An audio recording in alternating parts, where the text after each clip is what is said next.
de la Ciénega.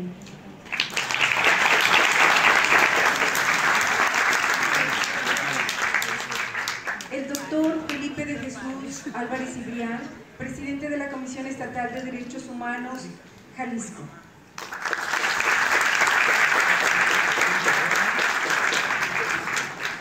La ciudadana diputada María del Refugio Ruiz Moreno, diputada local por el 15 Distrito.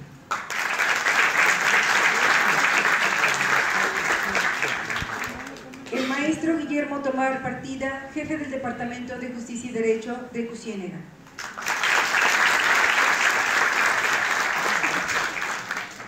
El maestro Gustavo Valdivia Zúñiga, coordinador administrativo de Sede La Barca.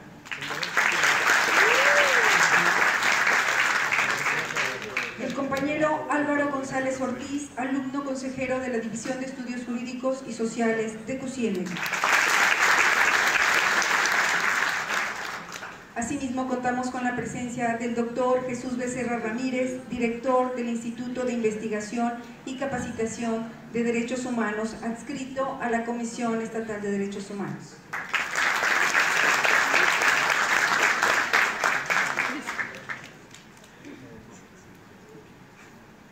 También nos acompañan el licenciado Óscar Martín Morales Vázquez, juez de lo penal de Ocotlán.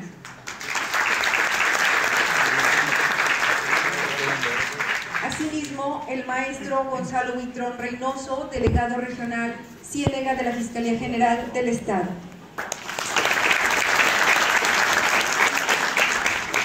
El licenciado Juan Francisco García Vélez, procurador social del Estado de Jalisco.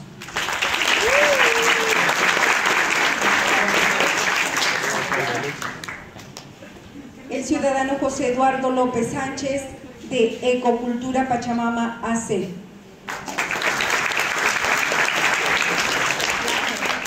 A todos los presentes, académicos, alumnos e invitados especiales, sean ustedes bienvenidos a este evento.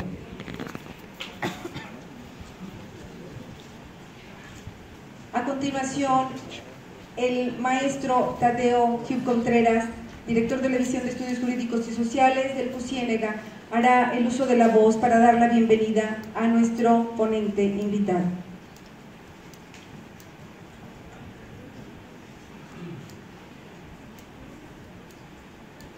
Gracias, maestra.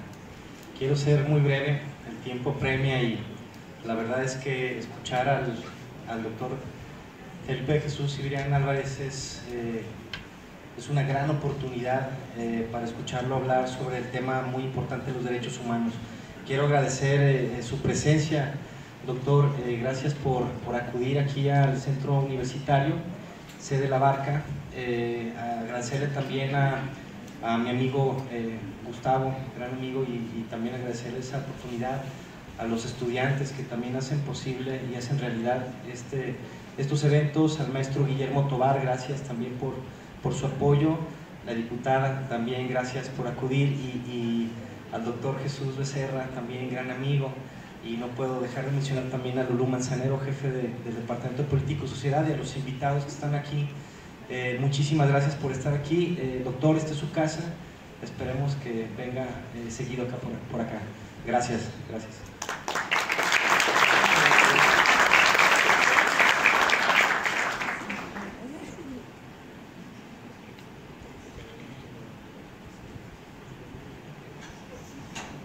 El tema de los derechos humanos, a raíz de la relativamente reciente reforma constitucional, es un tema muy relevante, y desde luego que las voces más calificadas para hablar al respecto, una de ellas la tenemos aquí.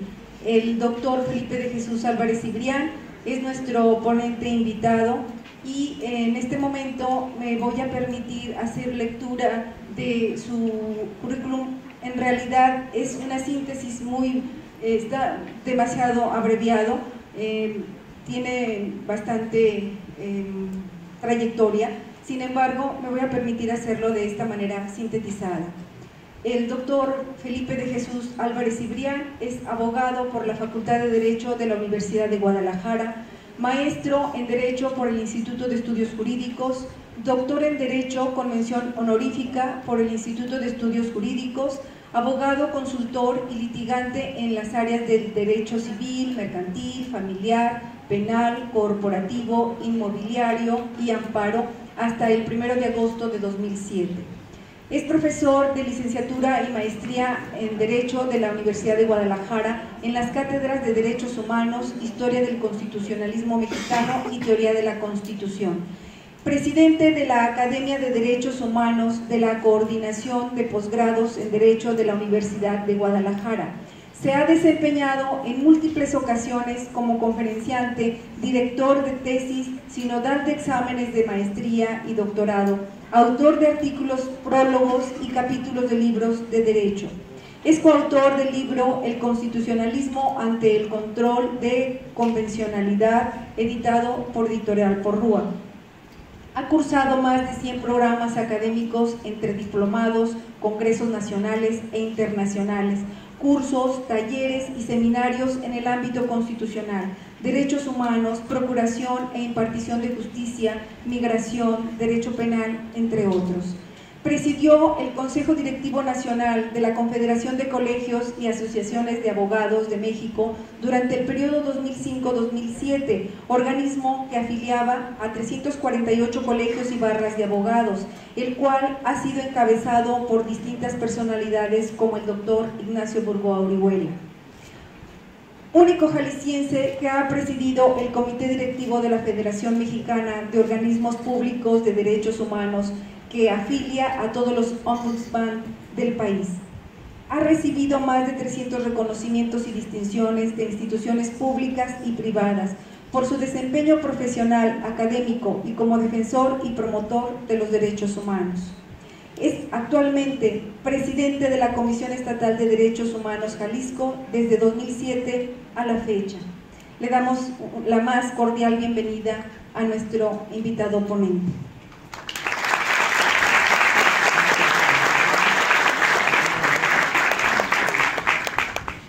Para el desarrollo de la conferencia, le cedemos el uso de la voz al doctor Álvarez Cibrián.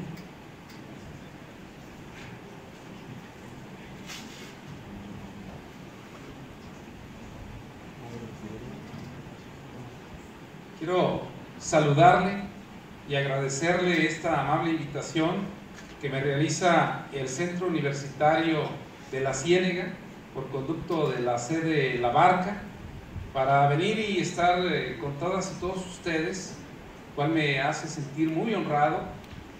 Veo con mucho gusto, con mucho agrado, que en una región del estado de Jalisco que muchas veces ha tenido condiciones difíciles, pero que ante todo su gran espíritu de lucha, su gran coraje, su gran capacidad para resolver los conflictos los tienen avantes en todas estas problemáticas. Pero sobre todo también a mí me da mucho gusto que en esta región haya tanto interés por prepararse en la ciencia jurídica. Aquí veo una gran representación de la sociedad de esta región estudiando, preparándose para ser abogadas o abogados, pero también para seguir formando nuevas generaciones de abogados, representado en todas y todos los académicos, profesores, profesoras que están aquí presentes. Quiero desde luego de forma especial saludarle y agradecerle al maestro Tadeo Eduardo Juve Contreras, al maestro Guillermo Tobar Partida. Desde luego quiero agradecerle a nuestro anfitrión, el maestro Gustavo Valdivia Zúñiga, y al representante estudiantil, consejero Álvaro González Ortiz. Y bueno, de forma muy especial debo decirles que a mí me honra mucho que hoy en esta gira de trabajo hayamos coincidido precisamente en tratar de promover y fomentar una verdadera cultura de respeto a los derechos humanos en la zona Ciénega. Estuvimos en unas actividades también muy importantes y trascendentales, la firma de un convenio de colaboración con 11 presidentes municipales de esta región hace unos momentos. Y bueno, y en esta tarea siempre presente desde que hace unos días que asumió su cargo, su altísima responsabilidad como presidenta de la Comisión Legislativa de Derechos Humanos, del Congreso del Estado, la diputada también colega de profesión, María del Refugio Ruiz Moreno. Ella es una activista que viene desde la sociedad civil, sin mayor participación partidista, porque hay que decirlo. Ella es una representante en este momento de la sociedad de Jalisco en el Congreso del Estado, pero que se formó, y me da mucho gusto decirlo, en la defensa y promoción de los derechos humanos. Así es que en mejores manos no pudiera estar esta alta representación y esta gran responsabilidad de presidir y representar desde el Congreso del Estado todos los temas de los derechos humanos. Así es que bienvenida, maestra, bienvenida a este evento. Y saludarle pues a los invitados especiales que hoy están presentes, representantes de otras instituciones públicas del Estado de Jalisco. Miren ustedes, se ha dicho mucho, seguramente ya tenemos 4 años consecutivos hablando de la reforma constitucional de derechos humanos. Hemos hablado, desde luego, primero para conocerla, para saber su contenido, para saber sus alcances, pero a medida que van pasando los meses y los años, es importante ir evaluando cuáles son las consecuencias, cuál es el impacto real que ha traído en la función pública, cuál es el impacto que ha traído en la impartición y administración de justicia, en la procuración de justicia. Y esto, hay que decirlo, ha sido increíblemente importante. Nosotros en los últimos 8 años, desde el 18 de junio del 2008, empezamos con una inercia desde el Congreso de la Unión de reformas a nuestra Constitución verdaderamente estructurales, porque luego ese término de estructurales se ha empleado para decirle a la reforma energética, que por cierto, pues no nos acaba, al menos a mí no me acaba de convencer. No sé si realmente fue para bien. No podríamos hacer todavía una evaluación verdaderamente objetiva del caso, pero aquí lo importante es de hablar de esas reformas constitucionales que han traído trascendencia y consecuencias como nunca se habían dado desde que existe nuestra Constitución Política de los Estados Unidos Mexicanos, la actual, la que nos rige, del 5 de febrero de 1917. Y me refiero en orden cronológico a esas 3 que ustedes distinguen muy bien. Primer término, digo, la Reforma Constitucional de Seguridad y Justicia del 18 de junio del 2008, que entre otros aspectos ha venido a generarnos un cambio significativo en nuestro sistema de justicia a través del nuevo sistema de justicia penal adversarial, algo que en Jalisco nos proponemos concluir el 6 de febrero del 2016, ya próximos meses, para concluir con este proceso, a veces con muchas dificultades, por un lado presupuestales, por otro lado también de coordinación, pero al final de cuentas vamos poniéndonos a la par de lo que otros estados de la República ya han venido a hacer, y sobre todo resaltar que en este nuevo sistema de justicia penal hay un principio rector, el más importante de todos, que es la observancia y el respeto a los derechos humanos. Pues lo rigen muchos otros principios, pero al final de cuentas ese es el más importante. Pero luego también tenemos en ese mismo orden cronológico una segunda reforma constitucional que también ustedes conocen muy bien y han explorado mucho desde distintas ópticas, como lo es la reforma constitucional conocida como de amparo, que se publicó en el Diario Oficial de la Federación el 6 de junio del 2011. Una reforma que tenía muchísimos años trabajándose, que pues distintas visiones, muchas veces partidistas, otras políticas, otras de naturaleza jurídica, hacían que se detuviera tal reforma, una reforma que ahora ha venido a cambiar completamente la esencia y el objetivo central de lo que son todas esas controversias que se plantean ante los tribunales de la Federación, específicamente y principalmente nuestro juicio de amparo, nuestro glorioso juicio de amparo, que también tiene un objetivo principal, y ahora ya no hay duda de ello, es la defensa y protección de los derechos humanos. dice el inicio del artículo 103 de la Constitución: los tribunales de la Federación conocerán de todo tipo de controversias que se planteen en contra de normas generales, que lo cambia, antes era leyes, actos u omisiones, crea esa nueva figura que es la omisión de autoridad que viole los derechos humanos consagrados en esta Constitución y en los tratados internacionales de la materia, así como las garantías para su debida protección. Eso dice el texto del artículo 103 de la Constitución, y como ustedes verán entonces, no hay ninguna discusión, no hay ninguna duda que el juicio de amparo ha transitado para convertirse, dicen muchos, la tutela judicial efectiva de los derechos humanos. Entonces, no hay otro medio más efectivo de defender, proteger y garantizar los derechos humanos como nuestro juicio de amparo. Antes teníamos una visión muy limitada, creíamos que la defensa y protección de los derechos humanos únicamente correspondía a las comisiones estatales de derechos humanos, a estos organismos públicos autónomos no jurisdiccionales de protección de derechos humanos.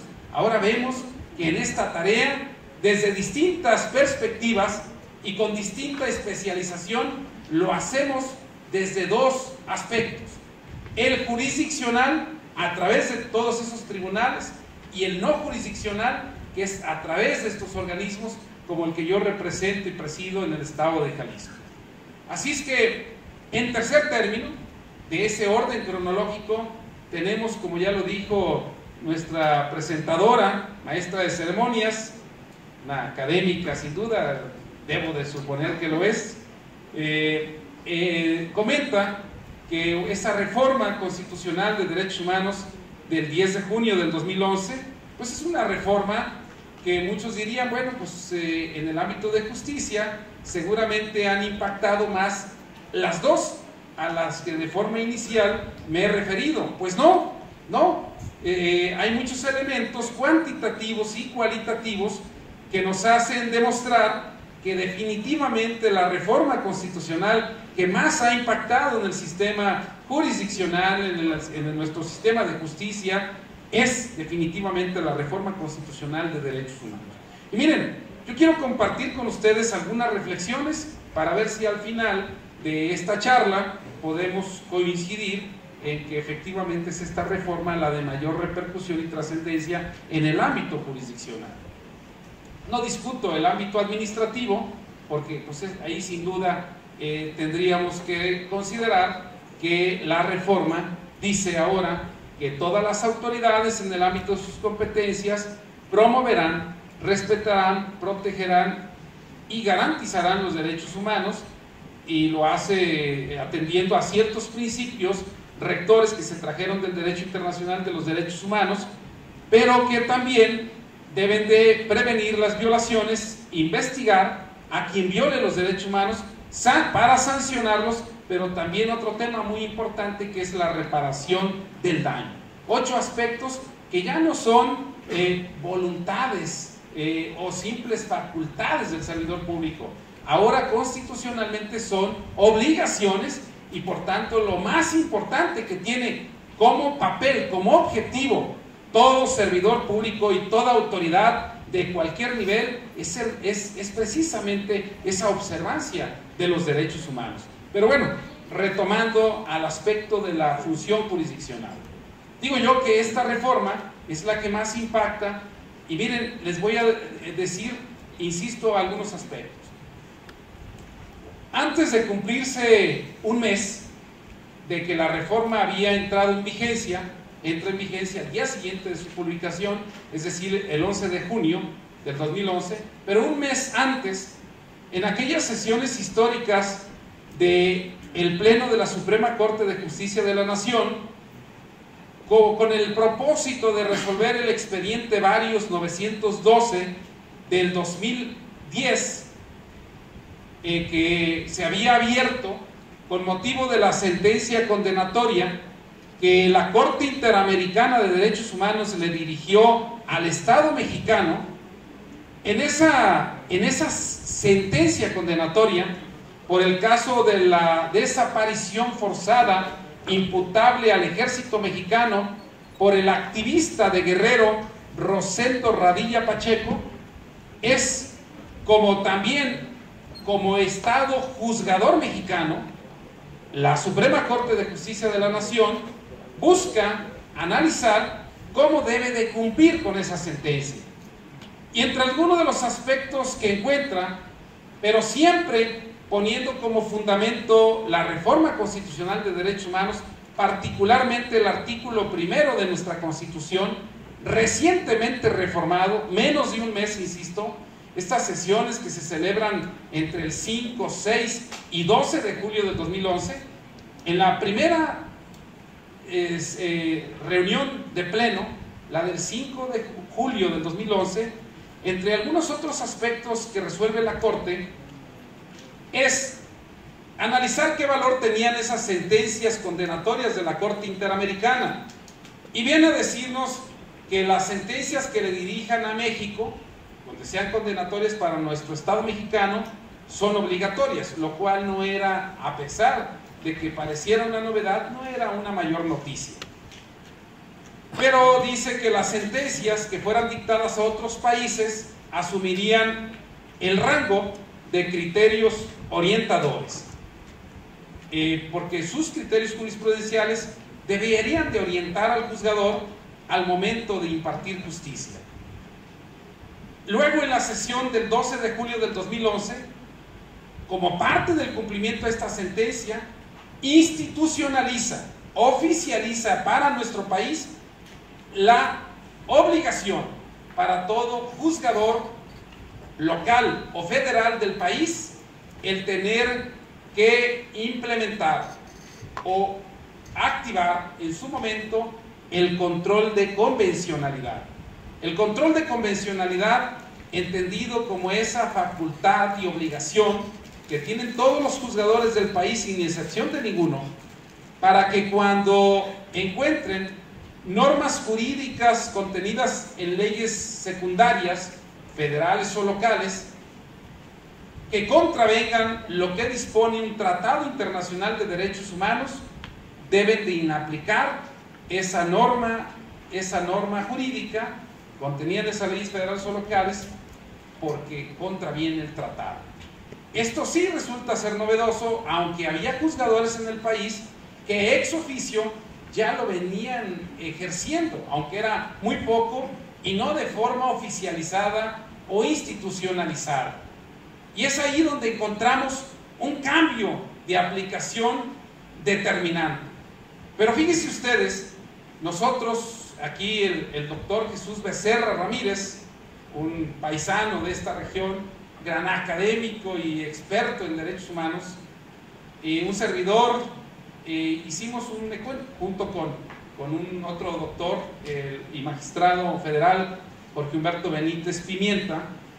Hicimos un ejercicio, ya lo mencionaban en la presentación de un servidor, en esta obra conocida como El constitucionalismo ante el control de convencionalidad, su debate actual, editado por Porrúa, que por cierto lo presentamos apenas el 4 de junio por primera ocasión, y tenemos la fortuna de decirles que el día de hoy ya se ha agotado la primera edición.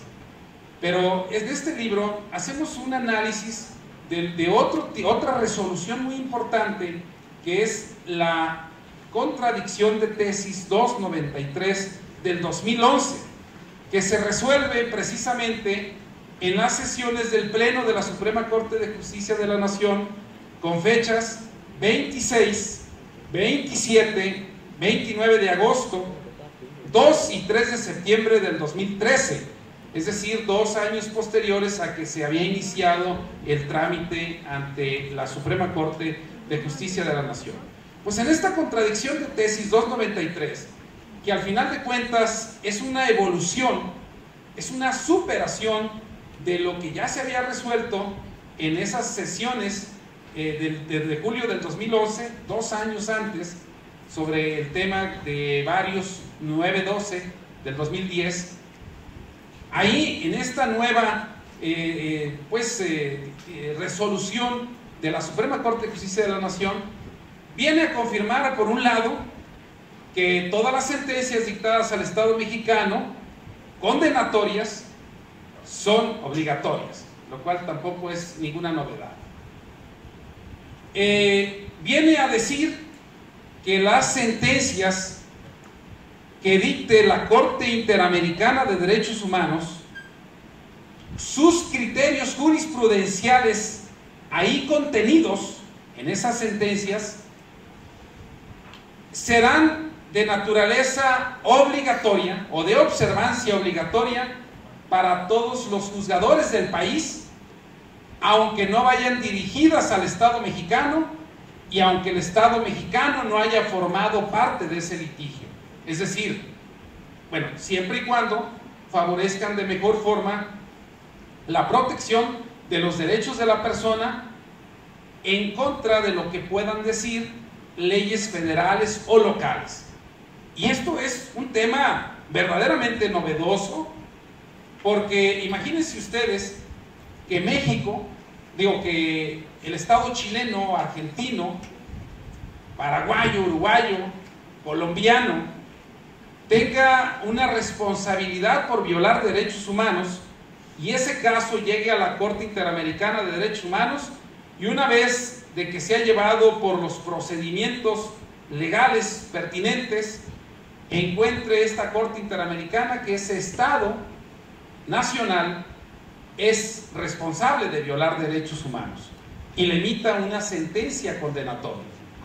Pues ahora nosotros debemos estar muy claros que tenemos que observar, tenemos que estar al día y al pendiente de ese estudio de cada sentencia, porque esos criterios jurisprudenciales, que basta con una sola sentencia, no se requiere reiteración como lo es nuestra jurisprudencia nacional. Ustedes saben que una de las fórmulas de obtener jurisprudencia en nuestro país es por reiteración de criterios.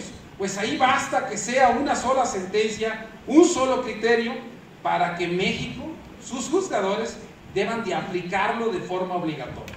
Claro, nosotros decimos en el libro que esta Suprema Corte de Justicia de la Nación, en esta resolución, se queda corta, porque no dijo que también los demás criterios jurisprudenciales contenidos en sentencias dictadas por otros tribunales a los que México ha sometido su competencia, como la Corte Penal Internacional o la Corte de Justicia Internacional, que también estamos sometidos a ellos,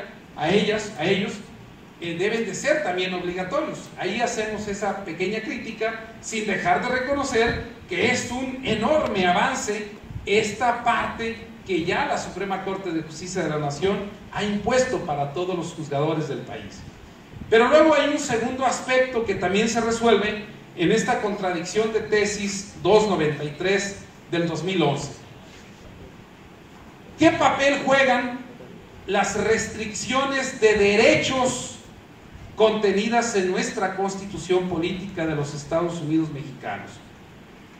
Fíjense que el tema de restricciones de derecho, aunque ya estaban contenidas algunas de ellas en nuestra Constitución, no deja de ser, desde el aspecto del estudio académico del derecho, un tema novedoso para nuestro país. Ya otros países lo habían explorado con mucha anticipación, pero México no.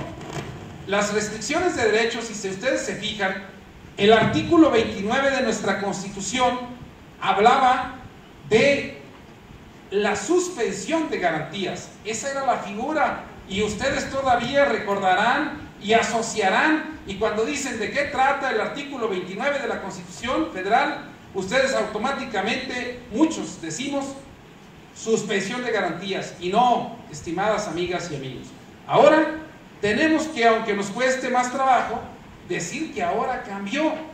El artículo 29 ahora es el que estudia y el que da las directrices de la suspensión o restricción de derechos y garantías.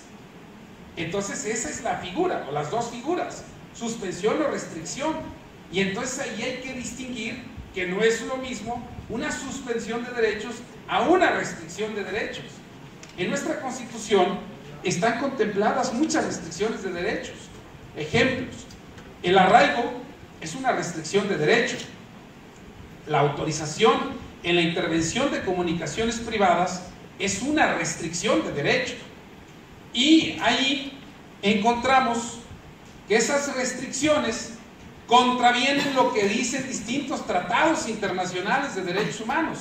El arraigo atenta contra el principio de presunción de inocencia, que está consagrado en distintos instrumentos como la Declaración Universal de los Derechos Humanos, la Convención Americana de los Derechos Humanos, el Pacto Internacional de Derechos Civiles y Políticos, por mencionar algunos tratados internacionales de derechos humanos que están al mismo rango de la Constitución, pero que la Constitución establece esas restricciones en contra de lo que ya resolvieron, de lo que ya disponen tratados internacionales. Y ahí la Suprema Corte de Justicia de la Nación resuelve de la siguiente manera y dice: cuando se contravenga lo que prevé un tratado internacional con lo que prevé, en tratándose de restricciones de derechos, la Constitución, debe de prevalecer lo que diga la Constitución. Yo les digo así de forma muy concreta: sé que muchos juristas en nuestro país, muchos académicos dijeron, bueno, fue lo más prudente, fue una decisión pertinente de la Suprema Corte de Justicia de la Nación, pero no, esto es un retroceso, esto es una mala medida y una mala interpretación de lo que es el bloque de constitucionalidad en nuestro país. Varios tratadistas del mundo, como Ferrer MacGregor, Rodrigo Umprini o Corazao de Venezuela, han estudiado lo que es el bloque constitucional y el bloque de constitucionalidad, que no es lo mismo. Muchos nos confundimos y muchos escuchamos los términos y creemos que estamos hablando de lo mismo y estamos hablando de dos cosas diferentes. El bloque constitucional es la unión,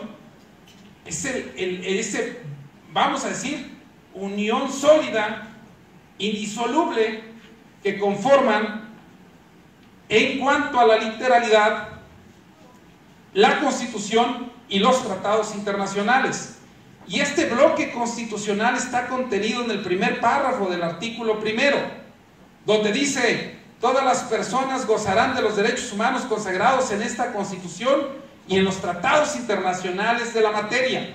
Ahí es donde posiciona el bloque constitucional, es esa unión de ambas normas jurídicas de rango primigenio.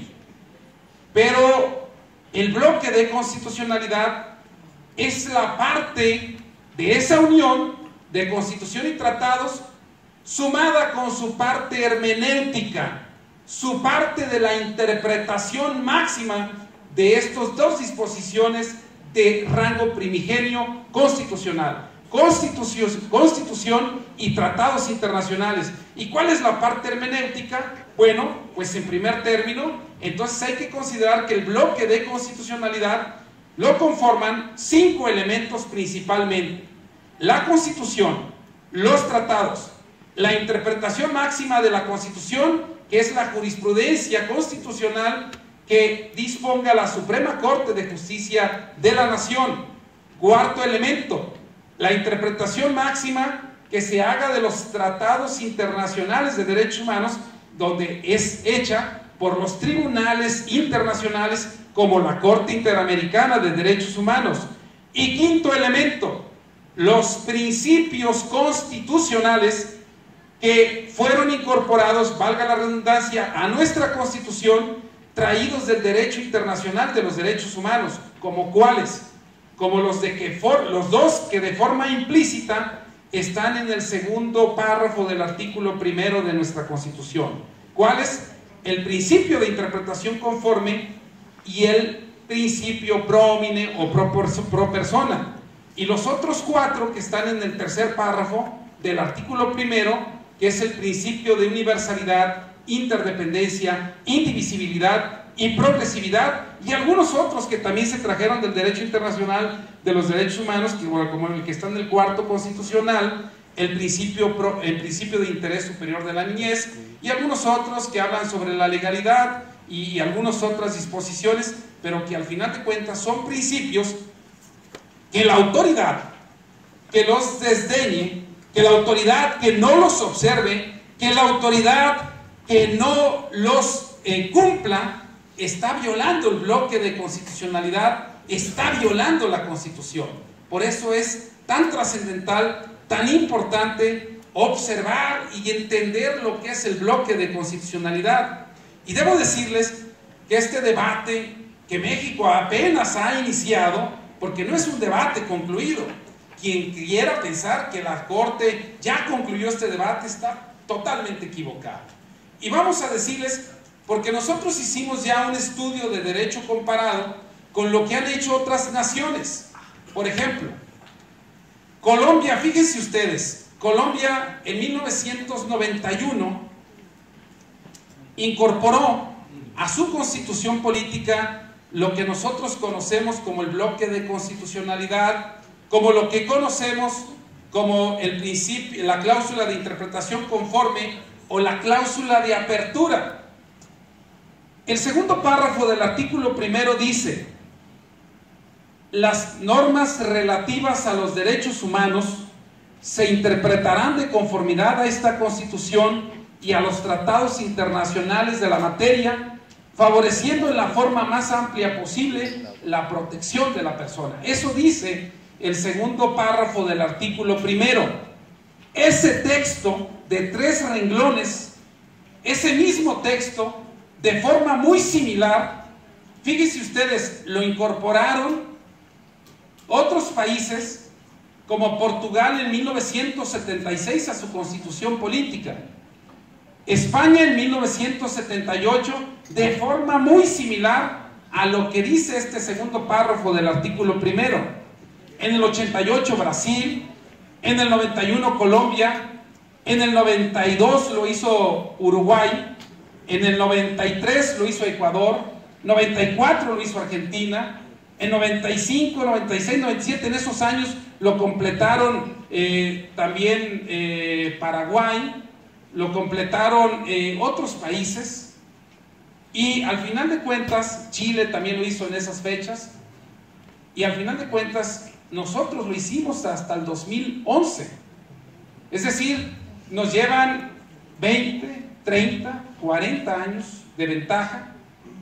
Y Colombia, la Corte Constitucional de Colombia, en mayo de 1995, ustedes lo pueden consultar en la C-225, que es sentencia constitucional 225 de mayo de 1995, hace 20 años.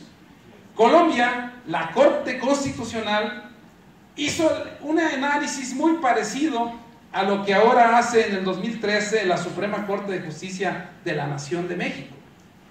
¿En qué consistía? Su artículo 4 de su Constitución de Colombia dice que la Constitución es la suprema ley, parecido a lo que dice el artículo 133 de nuestra Constitución.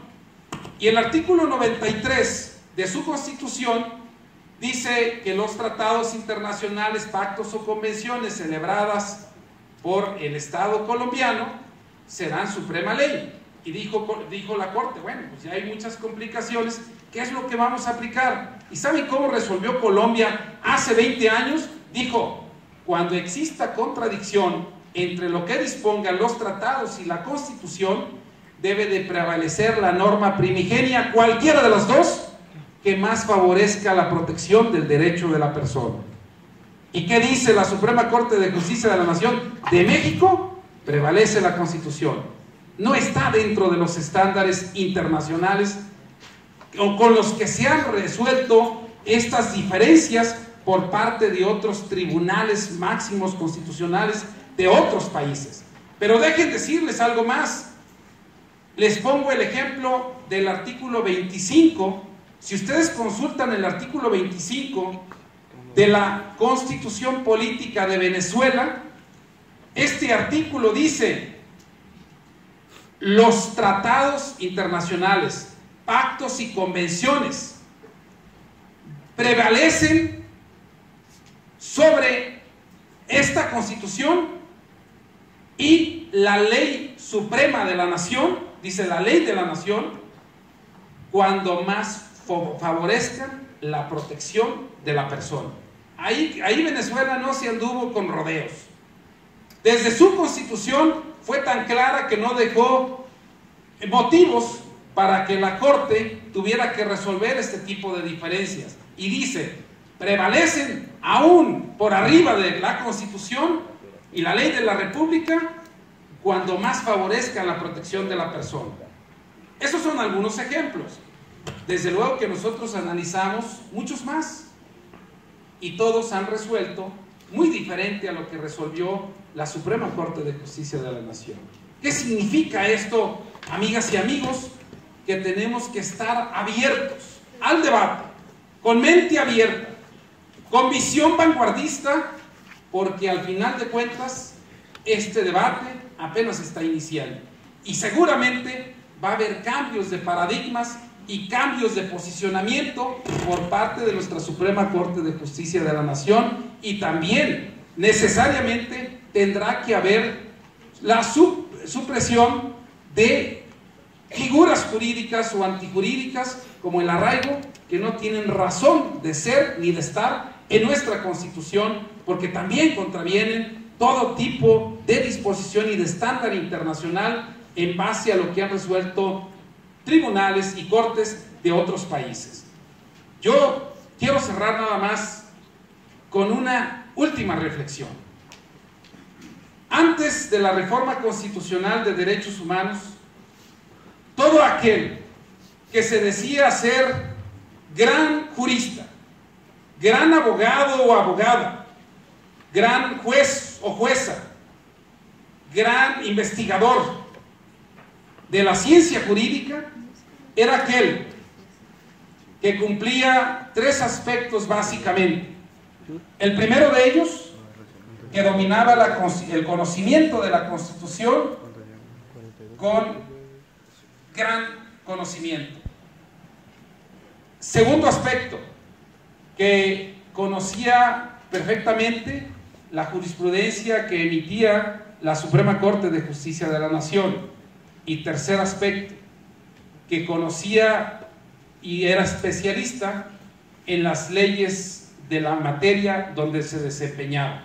Con esos tres aspectos era suficiente para decir que era buen jurista, buen abogado o buen juzgador. Ahora eso no basta. Han cambiado ya las razones, han cambiado ahora las necesidades. Ahora el que se diga que es un gran constitucionalista, un gran jurista, un gran abogado, un juez, un investigador, un gran académico, es aquel que además de esos tres elementos domina a la perfección otros dos más: el conocimiento de los tratados internacionales de derechos humanos, los 105 tratados que México ha firmado y que han sido ratificados por el Senado de la República, y además uno más, el quinto elemento, que conoce a diario y está al día de las distintas sentencias que dicta la Corte Interamericana de Derechos Humanos y todos los tribunales internacionales a los que México ha sometido su competencia. Como verán ustedes, hoy tenemos un gran reto. Hoy las nuevas generaciones que pretenden formarse como abogadas y abogados también tienen una ventaja y un gran privilegio. Ustedes se están formando en esta nueva dinámica, se están formando en esta nueva enseñanza, la cual no tuvimos la oportunidad de adquirir muchos de los que aquí estamos, pero ustedes deben de aprovechar. Y los que ya estamos, ya las resistencias, la apatía, ya no valen. Ya ahora, forzosamente, quien tiene y ha tenido un lugar ganado dentro de la ciencia jurídica, para poderlo conservar, ahora tiene que manejar e incursionar en una nueva dinámica de los 5 a los que yo me he referido. Con todo ello, simplemente pretendemos generar reflexión, generar una exhortación para que sigan sigan siendo grandes juristas, que se siga destacando esta región de la zona Ciénega, esta parte concretamente del municipio de La Barca, como cuna de grandes juristas y de grandes académicos. Muchas gracias.